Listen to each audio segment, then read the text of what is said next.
सभी को नमस्ते, गुड आफ्टरनून।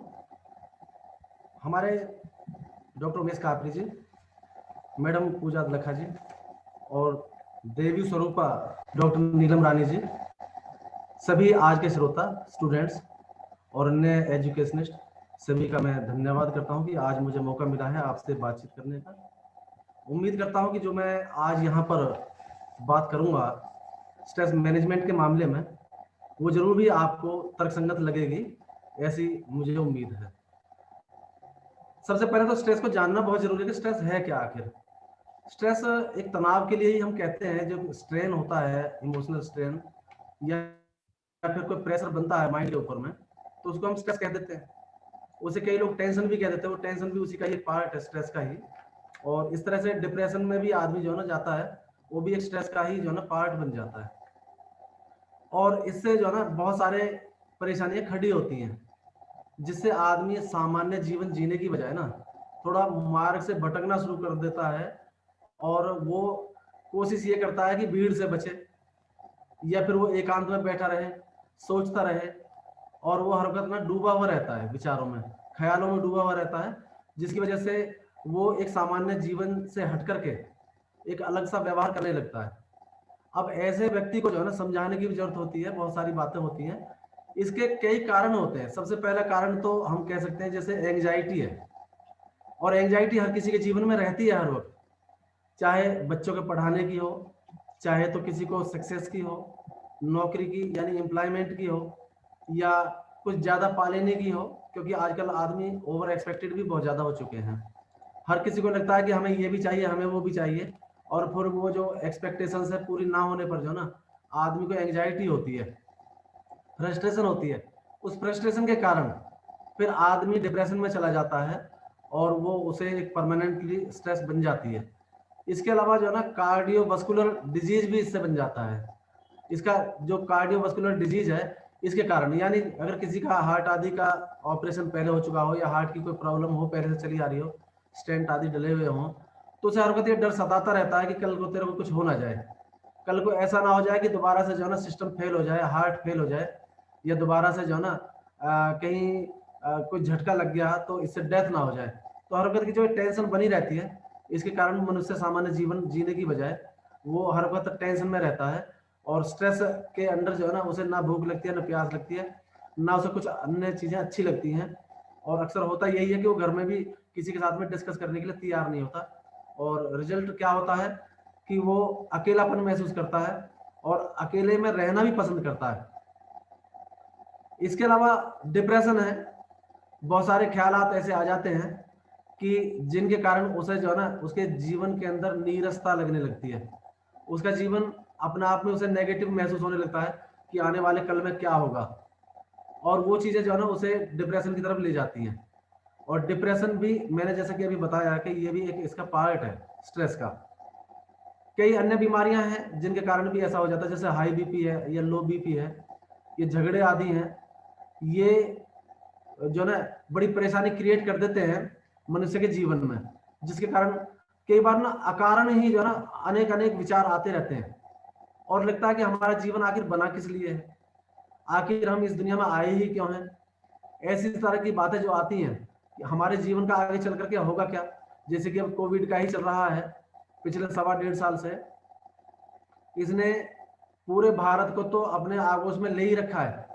इसके अलावा पूरा विश्व भी इससे बड़ा परेशान है, और हर आदमी जो अब से 2 महीना 3 महीना पहले तक ये सोचता था कि मुझे ये करना है, मुझे वो करना है, मैं ऐसा करूंगा तो मुझे इस चीज की अचीवमेंट होगी, मैं वो करूंगा तो ऐसे होगा, हर तरह की प्लानिंग बना करके जो आदमी चल रहा था ना, अब वो केवल ये सोचता है कि वो काम तो बाद के है, पहले जीवन तो बचे, जान तो बचे। अब उसे जान बचाने की परवाह हो रही है, तो ये अपने आप में एक स्ट्रेस बनता जा रहा है। हम भी कई बार सोचते हैं कि कल हमारा क्या होगा, जब हमें पता चलता है कि कोविड के कारण और कोविड के साथ में अन्य जो और सिम्टम्स आ गए हैं, उनके कारण कई बार पता चलता है कि शाम को आदमी ठीक है, और सुबह के टाइम का पता ही नहीं कि वो बचा है कि नहीं बचा है। तो ये चीजें जो है ना अपने आप में स्ट्रेस बना देती हैं अन्य लोगों के लिए, जो इन चीजों को सोचते हैं। तो इस वजह से एक वीकनेस ऑफ माइंड की भी अगर हम बात करें, क्योंकि जब वीकनेस ऑफ माइंड होती है, बुद्धि के अंदर विकार आ जाता है, तो आदमी सही रास्ते पर सोचने की बजाय ना वो गलत रास्ते पर सोचना शुरू कर देता है। उसे नेगेटिव विचार अपने आप आने लगते हैं और उन नेगेटिव विचार के कारण वो मार्ग से भटकता है। वो फिर सही रास्ते पर चल नहीं पाता है। उसे हर वक्त चिंता सताई रहती है, जिसे मैं एंजाइटी वर्ड बोल रहा था। उसे हर वक्त चिंता लगी रहती है कि कल को क्या होगा, आने वाला समय कैसा बीतेगा, हमारा शरीर का क्या होगा, हमारे बच्चों का क्या होगा, हमारे परिवार का क्या होगा, जब मैं नहीं रहूंगा तो फिर कमा करके कौन खिलाएगा। इस तरह की सो मेनी थिंकिंग्स जो है ना उसके दिमाग में आती हैं। और इम्यून सिस्टम का जो है ना जब कमजोर हो जाता है तो उससे भी कई बार ना परेशानी होती है कि मैं तो ये नहीं झेल पा रहा हूँ, मैं तो ये नहीं सहन कर पा रहा हूँ, मेरे को तो ये प्रॉब्लम हो जाती है, मैं बाहर गया तो कहीं ना कहीं मुझे ये चीज ना हो जाए, मुझे कहीं कोई वायरस ना लग जाए। तो इस तरह से ये जो इम्यून सिस्टम कमजोर होता है तो आदमी का माइंड भी कमजोर हो जाता है, और माइंड जब कमजोर हो जाता है तो फिर अच्छे विचार आने बंद हो जाते हैं। अब हम अगर इसके टाइप्स की बात करें तो टाइप्स में सबसे पहले तो फिजिकल स्ट्रेस होता है। फिजिकल में जैसे किसी को बीमारी हो जाती है या चोट लग जाती है, या कई बार अंग से ही जो है ना वो खराब हो जाते हैं, जैसे पैर कट जाता है या हाथ कट जाता है, या अन्य कोई प्रॉब्लम हो जाती है, जैसे आंखों की रोशनी चली जाती है या आवाज चली जाती है, कई बार ऐसा भी देखने में आता है। तो ये चीजें जो है ना स्ट्रेस बना देती है जीवन के अंदर, और आदमी हर वक्त जो है ना फिर डूबा रहता है ख्यालों में, और वो पहली बातों को भी याद करता है कि मैंने पहले ये किया, जब मैं ऐसा होता तो मैं ये करता, मैं वो करता। तो सारी बीमारी जो है ना वो एक तरफ ले जाती है खींच करके सबको, और वो होती है स्ट्रेस, वो होती है टेंशन, वो होता है डिप्रेशन, वो होता है फ्रस्ट्रेशन। ये सारी चीजें जो है ना फिजिकल बीमारियों की वजह से भी होती है। मान लीजिए कि कोई व्यक्ति है, अगर वो लगातार बीमार चला आ रहा है कुछ समय से, तो उसके दिमाग में ये बात आ जाती है कई बार कि अब तो शायद मैं ठीक नहीं हो पाऊंगा। और क्योंकि पहले से कहते रहे हैं बड़े बुजुर्ग, ये कहावत है और सच्ची कहावत है कि मन के हारे हार है, मन के जीते जीत। अब मन के अंदर जो विचार आ जाते हैं, आप में से जिन लोगों ने मिल्टन को पढ़ा है, तो मिल्टन की बुक आती है the paradise lost book first, उसमें जो है ना वहां पर बात आती है कि mind in itself is a place, it can make a hell of even and even of hell. तो ये एक बड़ी बात है कि मन जैसा चाहता है हम वैसा बनते चले जाते हैं, और जब मन ठीक नहीं होगा तो फिर क्या होगा आप समझ सकते हैं। फिर ये वही होगा कि आदमी जो ना जीवन से विमुख होने लगता है, और यही होता है लगातार की बीमारी में। मैंने एक साथी को ऐसा देखा जो स्कूल चलाता था अपने पड़ोसी गांव में कहीं पर, उसे आज से 15-16 साल पहले एक बीमारी होगी डेंगू। अब डेंगू भी बहुत भयंकर बीमारी है। अब 2 दिन 3 दिन बीमार होने के बाद में जैसे ही उसे डायग्नोज हुआ कि तेरे को डेंगू है, तो उसके मन में ये बात आ गई कि अब तू बचेगा नहीं। और उसका रिजल्ट क्या हुआ कि क्योंकि उसके दिमाग में ये बात आ गई और दिमाग से निकल ही नहीं रही थी, उसने फिर कईयों के एग्जाम्पल अपने दिमाग में रख लिए कि फला को डेंगू हुआ था तो वो मर गया, फला को डेंगू हुआ वो भी मर गया, अब तेरा भी अंत आ चुका है। वो अगर ठीक भी होना चाहता तो उसके मन के जो अंदर विचार बैठे हुए थे उसकी वजह से वो ठीक ही नहीं हो पाया, और रिजल्टिंग कि वो 15-20 दिन के अंदर अंदर ना 15 दिन में एक्सपायर हो गया। तो ऐसी स्थिति बन जाती है, ये फिजिकल स्ट्रेस की वजह से हो जाती है, जो लगातार बीमारी चलती रहती है, ये मन के अंदर भावना आ जाती है।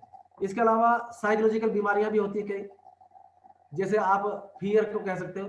फियर को हम दूसरा वर्ड कह देते हैं फोबिया, जो अकारण भय होता है, बिना बात के हम डरते रहते हैं। कई बार हमें लगता है कि कहीं बाढ़ ना आ जाए, हमारा घर ना गिर जाए, ऐसा ना हो जाए।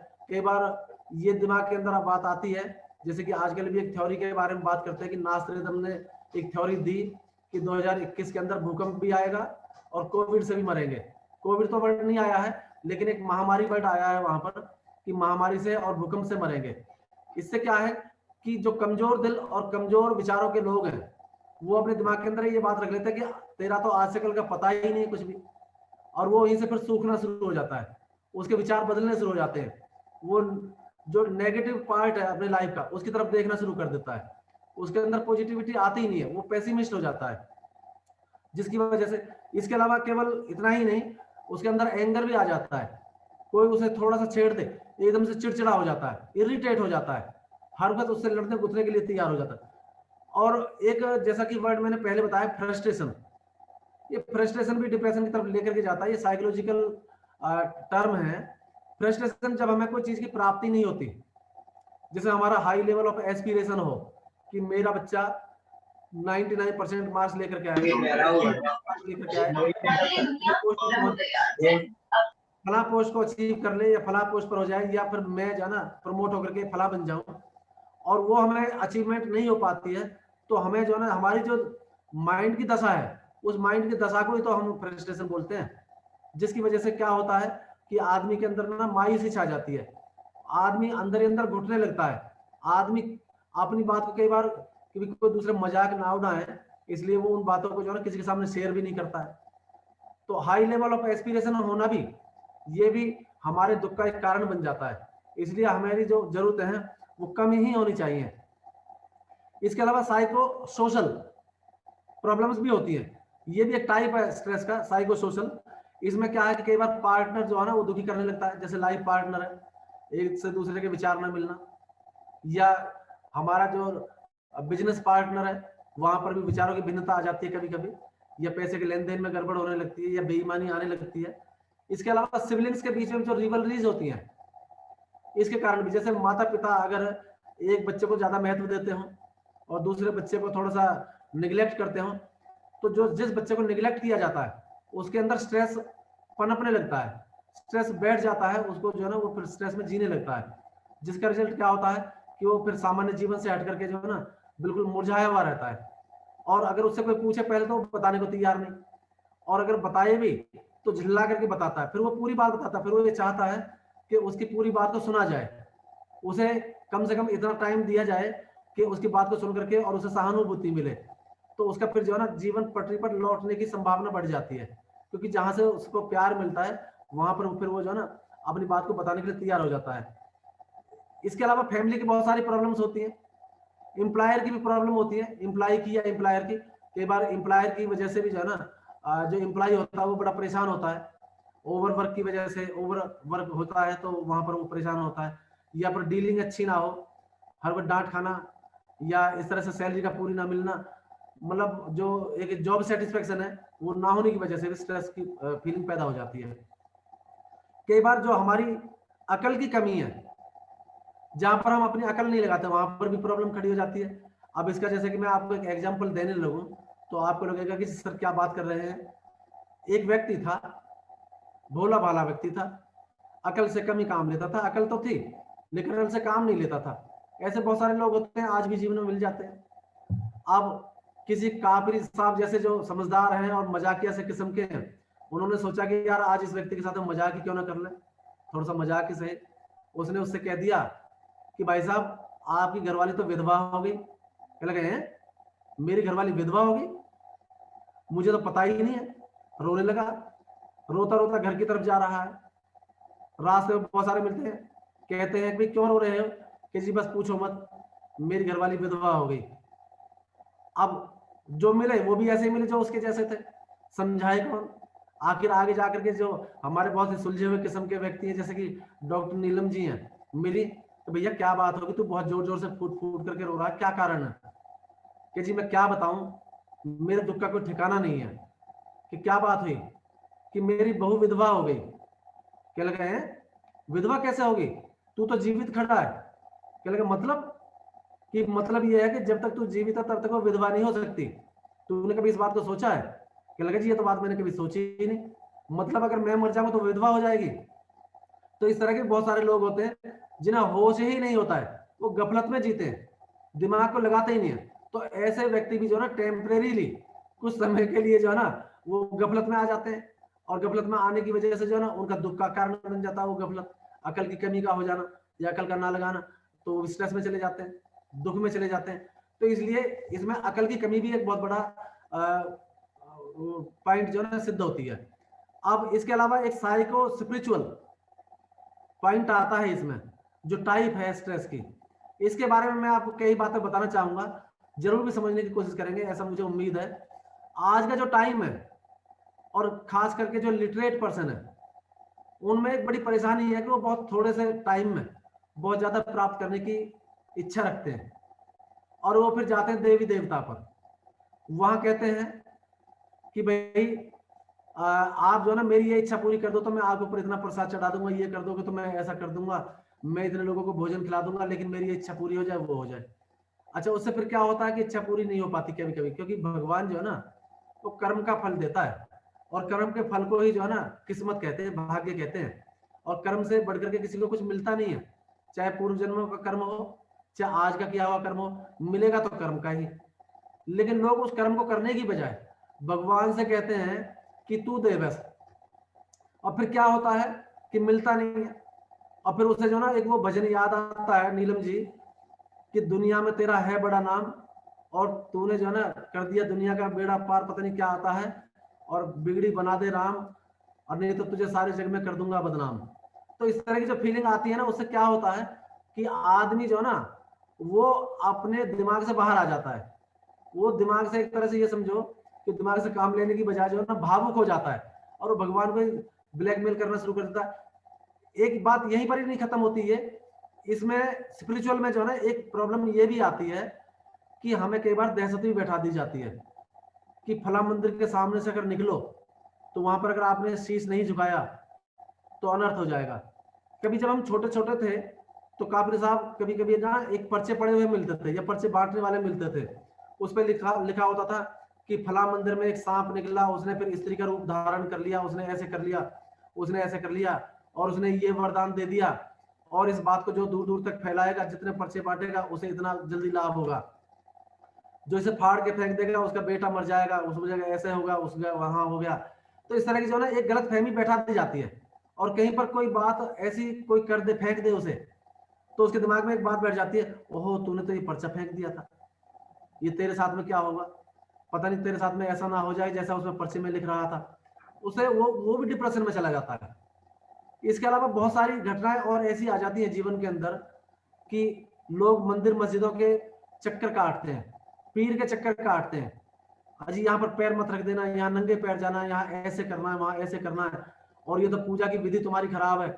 अच्छा, ऐसा ही नहीं, इसके अलावा भी जो पंडित पुरोहित होते हैं या जो मौलवी आदि होते हैं वो भी भ्रमित करने का काम करते हैं। वो भी कह देते हैं कि तुम्हारे तो जीवन के अंदर जो ना काल सर्प बैठा हुआ है, तुम्हारे ऊपर तो कौवा बैठा है, कोई कुछ बता देता, कोई शनि बता देता। अब हमारी समझ में आज तक ये बात नहीं आई, क्योंकि मैं तो आर्य समाजी आदमी हूँ, मैं समझता हूँ इस बात को। देखिए, शनि कोई छोटा मोटा ग्रह नहीं है। अगर शनि बैठ भी गया तो क्या एक व्यक्ति के ऊपर ही बैठेगा? क्या इतना छोटा सा कोई बॉल की बराबर का है? वो पृथ्वी से भी कई गुना बड़ा है। अगर वो नजदीक भी आ जाएगा तो पृथ्वी पर जितने भी प्राणी रहते होंगे ना, चाहे वो जलचर हो, चाहे नभचर हो, या मनुष्य हो, कोई भी हो, उन सब पर उनका असर पड़ेगा। ऐसा नहीं है, लेकिन लोग भ्रमित कर रहे, बहका रहे हैं, और बहका करके फिर लूटते हैं। लूट करके क्या कहेंगे कि हमें अनुष्ठान करना पड़ेगा, हमें ये व्रत करने पड़ेंगे, हमें ये चढ़ाना पड़ेगा, हमें कपड़े देने पड़ेंगे, ये करना पड़ेगा। इससे आदमी फिर लुटता है, और लुटता इसलिए क्योंकि उसके दिमाग के अंदर ये फीलिंग बैठी हुई है कि अगर तूने ऐसा नहीं कराया तो तेरा अनर्थ हो जाएगा। और कई लोग जो ना इस गफलत में भी रहते हैं कि नहीं मेरे को तो कराना ही नहीं, और कुछ छोटी सी घटना उसके जीवन में घट जाए, भले छींक भी आ जाए, तो उस टाइम उसे ऐसा लगता है कि ये तो इस वजह से हुआ है कि हमें वहां पर उसने ऐसे बता दिया था और मैंने उसका कहना नहीं माना, जिसकी वजह से ये परेशानी आज मेरे जीवन में आई है। तो ये साइको स्पिरिचुअल जो बातें हैं, इसकी वजह से भी मनुष्य अपने जीवन में सामान्य रास्ते पर चलने की बजाय ना वो रास्ते से कट जाता है, और वो परेशानियां झेलना शुरू कर देता है, और समाज से भी कट ऑफ होना शुरू हो जाता है। अब मैं इसके बारे में थोड़ी सी बात करना चाहूंगा कि इसके निदान क्या हो सकते हैं। निदान के मामले में चर्चा करना बहुत जरूरी है। सबसे पहला तो निदान इसमें यह है कि हमें अपने आप को इंगेज रखना चाहिए, बिजी रखना चाहिए। जितना ज्यादा हम अपने काम में बिजी रहेंगे उतना ज्यादा टाइम तक हमारे दिमाग में नेगेटिव विचार आएंगे ही नहीं, नेगेटिविटी ही नहीं आएगी। दूसरा, हमें अपने आप को ऐसे काम में व्यस्त रखना चाहिए जिसमें हमारी बुद्धि भी लगे, हमारा हाथ पैर सारे काम करें, और हम शाम के टाइम जब अपने घर पर लौट करके जाएं तो थके मांदे हुए हों, वहां पर जाकर के चाय पानी पिए, खाना खाएं, और रात को आराम से सो जाएं। इतनी थकान हमें होनी चाहिए ताकि गलत विचार हमारे दिमाग के अंदर आए ही ना। और जब आदमी होता है ना खाली, तो खाली दिमाग शैतानी का घर। और शैतानी कैसी होगी? अगर बच्चे हैं तो खुरापात सूझेगा, उसे लड़ाई झगड़ा सूझेगा, एक दूसरे को छेड़छाड़ सूझेगी। लेकिन जो हमारी उम्र के हैं, जो बड़े हैं, उनके जीवन में तो फिर केवल केवल यही बात रहेगी कि भाई हमारा कल कैसा होगा, हमें नौकरी नहीं मिली तो कैसा हो जाएगा, पैसा नहीं आया तो फिर कैसे होगा, बिजनेस डूब गया तो फिर कैसे जिएंगे। बहुत तरह के विचार हमारे दिमाग में आ जाते हैं। तो सबसे पहला काम तो यह है कि हमें जो है ना, अपने जो भी काम हमें मिला हुआ है, भले ही वो छोटा काम है या बड़ा काम है, या हमारे अनुरूप है या नहीं है, हमें उस काम में बिजी रखना चाहिए अपने आप को, और हमेशा एक्टिव रहना चाहिए। और एक्टिविटी कई बार ऐसी भी होती है, मान लो मेरे पास में अपना काम नहीं है और मेरे दोस्त का कोई काम चल रहा है, मुझे उसका हाथ भी बटा देने में कोई बुराई नहीं है, लेकिन मैं कम से कम इंगेज तो रहूंगा, मेरे ऊपर बोधरेशन तो नहीं रहेगी, मेरा माइंड हर वक्त भारीपन तो नहीं महसूस करेगा।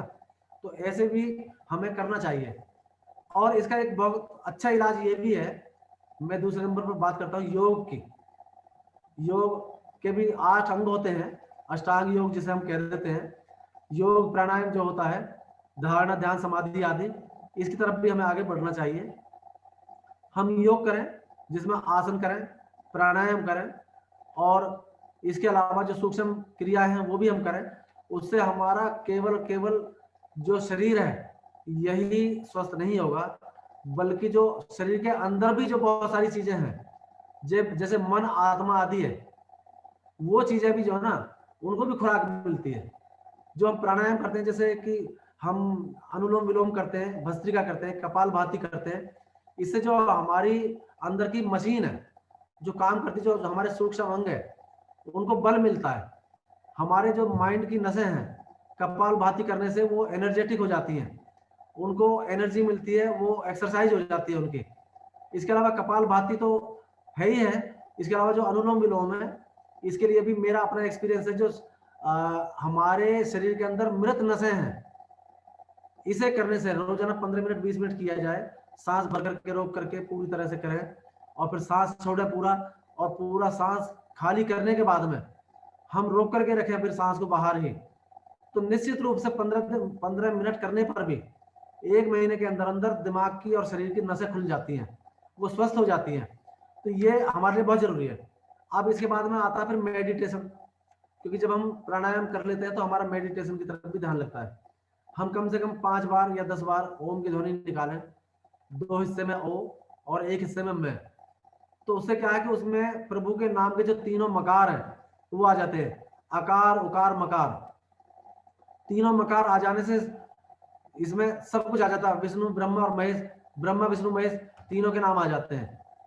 तो हमें क्या है कि जो हमारे शरीर के अंदर ऊर्जा पैदा होती है, ऊर्जा पैदा होने से हमारे को ऐसा लगता है 5 मिनट के लिए जैसे कि हमारा सिर भारी हो गया, तो उसे करने में थोड़ा सा जोर लगाना पड़ता है, सांस को रोकना भी पड़ता है। उससे क्या है कि फिर हमारा ध्यान केवल वो श्वसन क्रिया पर लग जाता है। श्वसन क्रिया पर लगने से हमारा मेडिटेशन शुरू हो जाता है। दूसरा तरीका मेडिटेशन का ये भी है कि हम सामने दीपक जला लें और दीपक को देखें थोड़ी सी देर, और फिर दीपक को देखने से हटा करके अपने आंखों को, पलकों को बंद करके, और फिर दोनों भ्रुकुटियों के बीच में हम जो है ना ध्यान लगाएं, तो हमें वही दीपक की जो लौ है ना वो दिखाई देगी, और काफी समय तक वही दिखाई देती रहेगी। इसी को तो हम ध्यान लगाना कहते हैं। अच्छा, कईयों को फिर भी ध्यान ना लगे तो तीसरा भी तरीका बता दे तो ध्यान लगाने का, वो और भी सिंपल है, लेकिन जितना देखने में सिंपल है उतना है मुश्किल काम। हम क्या करें, हम 1 से 100 तक की गिनती गिने और केवल उस गिनती पर ही ध्यान हो। लेकिन होता क्या है कि हम 5-10 तक तो गिन लेते हैं, 15 तक गिन लेते हैं, उसके बाद में फिर हमारा ध्यान भटक जाता है। तो देखने में तो ऐसा लगता है जैसे कितना आसान होगा, सुनने में ऐसा लगता है जैसे कितना आसान होगा गिनती गिनना और गिनती की तरफ भी ध्यान करना, लेकिन वो भी इतना आसान काम नहीं है। क्योंकि ध्यान लगाने से हमारा जो स्ट्रेस है वो कम होता है, लेकिन इसके दूरगामी परिणाम होते हैं। एकदम से परिणाम नहीं आएगा, आएगा, टाइम लगेगा, लेकिन जब आएगा तो लंबे टाइम तक टिकेगा वो। अब इसके अलावा भी एक बात और भी है, जैसा कि मैंने शुरुआत में कहा था कि ऐसे व्यक्ति लोगों से बचने की कोशिश करते हैं, कट ऑफ रहते हैं, उन्हें दूसरों की खुशी में खुशी नहीं अच्छी लगती, और दूसरों के दुख में, हालांकि दूसरों के दुख में उनको खुद ये रियलाइज तो होता है कि तेरे साथ भी ऐसा हो सकता था और तू भी ऐसे ही रह सकता था और घटना तेरे साथ भी ऐसी घट सकती है। तो कहने का मतलब ये है कि उस दुख में वो रिलेट तो करता है अपने आप को, लेकिन दुख में शामिल नहीं होता, बचता है। तो ऐसी स्थिति में हमें ऐसे व्यक्ति को या बच्चे को या बड़े को, अडल्ट को, लोगों के साथ में लेकर के रखना चाहिए, ताकि वो अपने विचारों को रख सके, दूसरों के विचारों को सुन सके। और उसे जब हम इन विचारों को सुनाएं तो उसे ऐसा लगना चाहिए कि ये तो नेचुरल विचार चल रहे हैं, ये तेरे ऊपर जो है ना रिलेट करके थोड़ी कहे जा रहे हैं। तो उसे ऐसा लगेगा कि केवल तू ही ऐसा परेशान नहीं है, जीवन में बहुत सारी घटनाएं लोगों के साथ में हुई, लेकिन उनको लोगों ने कैसे ओवरकम किया, ये चीज सुन करके वो अपने आप को भी जो है ना कंट्रोल करने की कोशिश करता है। क्योंकि जीवन में हर किसी के साथ में हर तरह की अलग घटना है, और हर परिवार की अलग घटना है, हर परिवार की घटना का अलग स्वरूप है। तो ऐसे में फिर क्या होगा कि जब वो चारों तरफ की बातें सुनेगा लोगों के साथ में खड़ा होकर के, फिर वो अपनी बात भी कहेगा कि भाई साहब मेरे साथ में भी तो ऐसा हो गया है, इसके बारे में आप कुछ बताओगे मुझे क्या करना चाहिए। और उस टाइम पर फिर उसे सही गाइड करने वाला कोई मिल जाए तो समझ लो कि उसका जीवन अच्छा बन जाएगा, सुगम बन जाएगा, और उसका उन लोगों के साथ में अटैचमेंट भी बन जाएगा। फिर उसे ये लगेगा कि यार इस ग्रुप के अंदर ये फला फला व्यक्ति जो है ना मेरी बात को सुनने के लिए तैयार रहते हैं, मैं इनसे बात करूंगा, ये मुझे सही गाइड करते हैं। तो उससे क्या है कि वो एक सही रास्ते पर चलने लगता है। अब एक और भी इंपॉर्टेंट तरीका है, वो है म्यूजिक का, कि व्यक्ति म्यूजिक को सुनकर के अपने आप को, क्योंकि म्यूजिक के अंदर जो है ना ढोलक भी बजती है, हारमोनियम भी बजता है, कैसियो भी बजता है, मुंह से जो आवाज निकलती है उसमें भी कुछ लय होती है, यानी कि उसके अंदर भी जो है ना रिदम होता है। तो उसकी वजह से जो है ना वो उसमें मन से तो जुड़ता ही जुड़ता है, होठों से तो बोलता ही बोलता है, लेकिन उसका शरीर भी झूमने लगता है, और वो सिर, उसका जो सिर है वो भी घूमने लगता है, हिलने लगता है उसके साथ में, तो उसे उसके साथ में आनंद आने लगता है। और उसमें भी एक बात मैं अलग से कहना चाहूंगा कि जो स्लो म्यूजिक होगा, स्लो म्यूजिक वाला उसे ज्यादा आराम पहुंचाएगा। जो धूम धड़ाके वाला म्यूजिक है, जैसे कि डीजे आजकल बजता है, वो डीजे वाला उसे आनंद नहीं देगा, वो डीजे वाला उसे जो है ना अट्रैक्ट नहीं करेगा, वो तो उसे उल्टा डिस्ट्रैक्ट करेगा, उससे बचेगा, यार यहाँ तो शोर शराबा हो रहा, बचो इससे।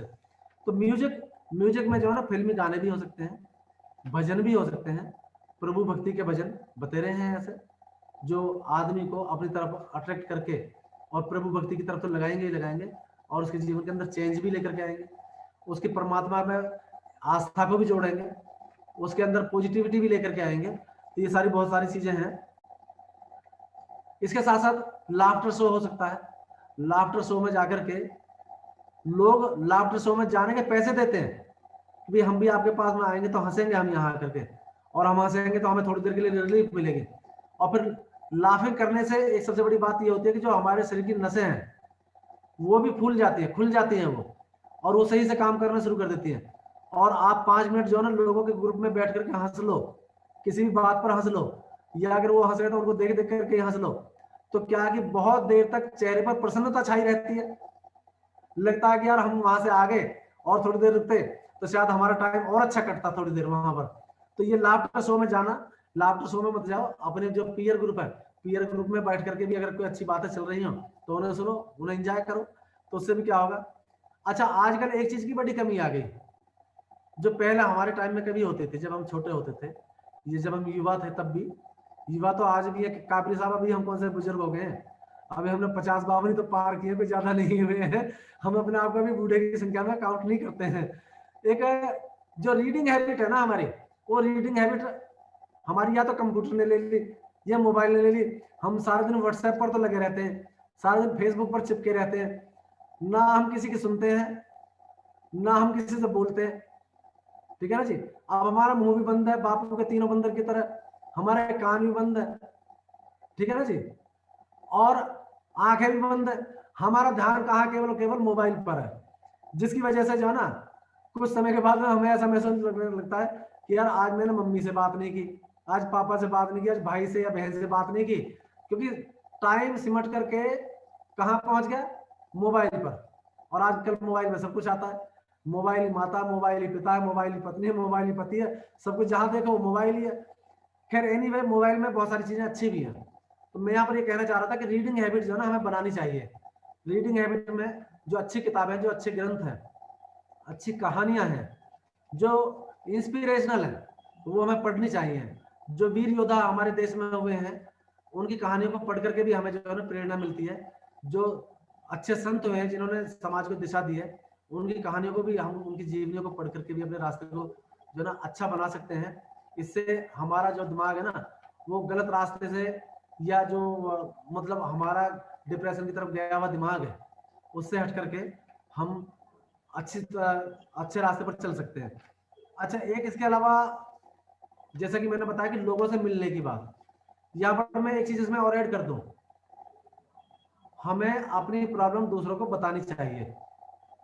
जैसे कि मैं हूं, मेरा बेटा, अब मेरे को एक एग्जांपल याद आया कि हुआ क्या कि आज से 3 साल पहले उसके गले में गांठ हो गई, या कहीं बाहर गांठ सी दिखाई देने लगी।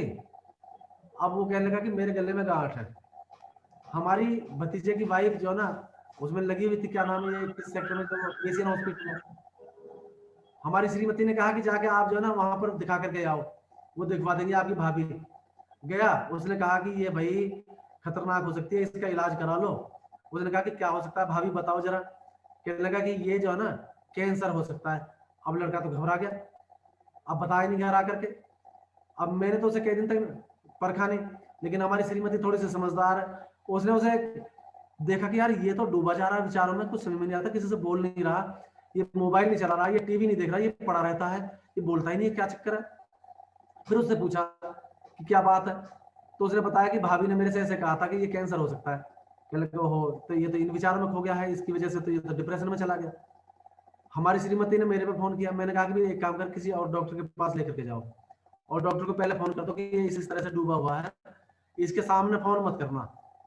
अब वो उसके पास में लेकर के, डॉक्टर ने उसे समझा दिया कि बेटे ये गांठ तो ऐसे ही है, ये तो वैसे ही बन जाती है और अपना आप ही मेल्ट हो जाएगी, ये कोई गांठ इस तरह की नहीं है, इससे टेंशन मत लेना, और आपको दवाई की भी जरूरत नहीं है, ये तो जो लार की सी गांठ बन जाती है, ये इस तरह की गांठ बन गई है। तो उमेश जी, लड़का उस दुख से उबर गया, उस डिप्रेशन से बाहर आ गया 2-3 दिन के अंदर अंदर, और सबके साथ में सामान्य व्यवहार हो गया उसका साथ में। तो ऐसे बच्चों को जो है ना पूछने की भी जरूरत होती है, और वो भी, उसका भी फर्ज बनता है कि वो जो है ना माता पिता को बताए समझाए।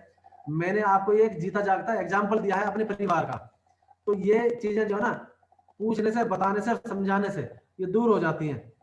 एक बात और भी है, कई बार ऐसे व्यक्ति अगर कोई डिप्रेशन में हो या स्ट्रेस में हो, तो उसका कहीं ना कहीं जो है ना किसी व्यक्ति के या पशु के, यानी पेट एनिमल के साथ में बॉन्ड भी होना चाहिए।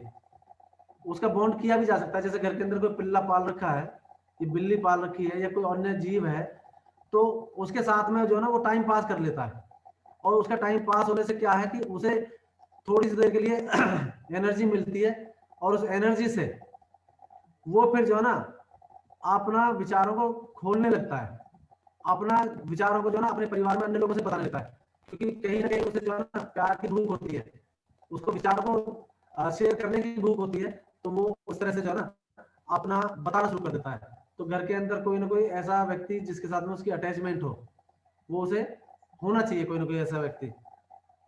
एक इसके अलावा डॉक्टर नीलम जी, मैं बताना चाहूंगा कि आज जो हमारी जरूरतें ज्यादा हो गई हैं, उन ज्यादा जरूरतों की वजह से भी आज हमारे परिवार जो है ना खराब होते जा रहे हैं।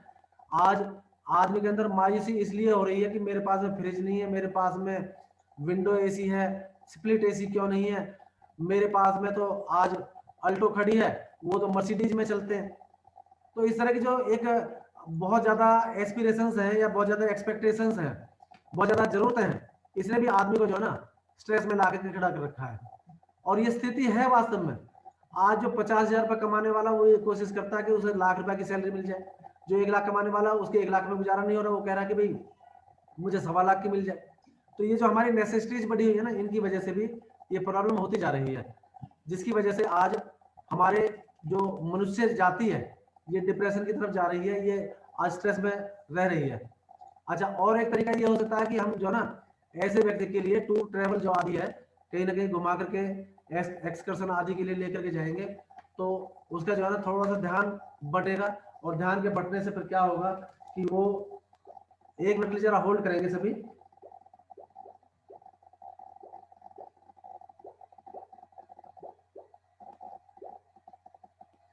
उससे फिर क्या होगा कि वो जब चारों तरफ की देखेगा चीजें, तो उसके आंखों को जो सुख मिलेगा ना, उसको वो जो है ना अट्रैक्ट करेंगी उसे, और उस दुख को वो जो है ना थोड़ा सा कम करने में मदद करेंगी। उसका ध्यान जब वहां से अट्रैक्ट होगा तो अच्छा रहेगा, उसका फिर दुख थोड़ा सा कम होता चला जाएगा। इसलिए ये भी थोड़े टाइम के लिए टूर एंड ट्रेवल का काम जो है ये उसको हेल्प कर सकता है। और इसके अलावा सबसे बड़ी बात तो यही है कि आदमी अच्छे काम करे, नेक काम करे, तो निश्चित रूप से वो आगे बढ़ करके सब काम को ओवरकम कर सकता है और एक सही रास्ते पर चल करके मानवता की सेवा करते हुए और अपने कर्म फल को देखते हुए, कर्म पर विश्वास करते हुए अगर ऐसा रूटीन बनाता है तो उसे ना डिप्रेशन होगा, ना फ्रस्ट्रेशन होगी और ना उसे कहीं पर स्ट्रेस होगी। तो ऐसी स्थिति में फिर क्या होगा कि वो एक सामान्य मनुष्य का जीवन जिएगा। मेरा आज का व्याख्यान यहीं पर समाप्त होता है। आज के लिए मैं इतना ही कहना चाहूंगा। डॉक्टर कापरी जी ने, पूजा मैडम ने और डॉक्टर नीलम जी ने जो आज मुझे बोलने का मौका दिया है, इसके लिए मैं हृदय की गहराइयों से आभार व्यक्त करता हूँ। आज का समाप्त करते हुए मैं सबका धन्यवाद करते हुए, और जो भी लिसनर्स हैं आज, उन सबका भी मैं धन्यवाद करता हूं कि सभी ने ध्यानपूर्वक सुना और कहीं पर कोई किस तरह की आवाज नहीं आई। इतनी option. Thank you sir, thank you very much. अब पूजा मैडम वोट ऑफ थैंक्स के लिए आपके सामने हैं। आज का जो आपका लेक्चर रहा बहुत ही उत्तम रहा, तो पूजा मैडम वोट ऑफ थैंक्स के लिए, उसके बाद फिर हम अपनी औपचारिक बातें, अनौपचारिक बातें कर सकते हैं। पूजा ma'am. Thank you, sir. Thank you so much for giving me opportunity to deliver vote of thanks. Good afternoon to each and everyone.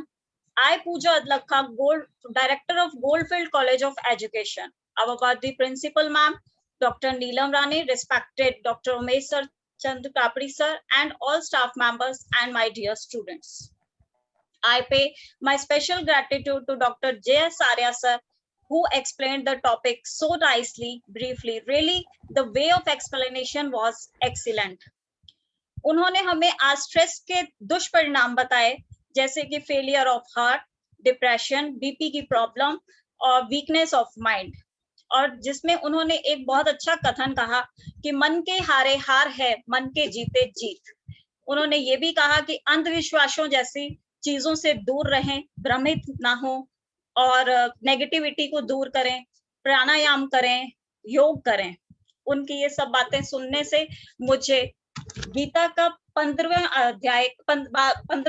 अध्याय का 5वां श्लोक याद आ रहा है, जो ये है, निर्माण मोहा चित्त संग दोषा अध्यात्म नित्या विनिवृत्त कामा द्वंद्वैर्व मुक्ता सुख दुख संगे गच्छन्ति मूढ़ा पदम मयम तत्। Thank you sir, thank you so much. Thank you Pooja ma'am. तो आज के लिए इतना ही मैं